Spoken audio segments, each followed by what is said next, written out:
முருகப்பெருமானின் அறுபடை வீடுகளில் 4வது படை வீடாக திகழ்வது திருவேரகம் என்று போற்றப்படும் சுவாமிமலை.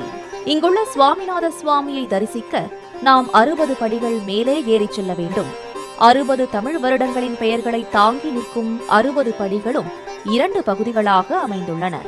தமிழ் வருடங்களின் தேவதைகள் சுப்பிரமணிய சுவாமியை பிரார்த்தனை செய்து படிகளாக உள்ளதாக ஐதீகம். தமிழ் வருட பிறப்பான புத்தாண்டு அன்று இந்த படிகளுக்கு வஸ்திரம் சாத்தி தேங்காய் பழம் வைத்து பூஜை நடத்தப்படுகிறது. இதற்கு திருப்படி பூஜை என்று கூறப்படும் பூஜை இந்த தலத்தில் மிகவும் விசேஷமான ஒன்றாக பார்க்கப்படுகிறது.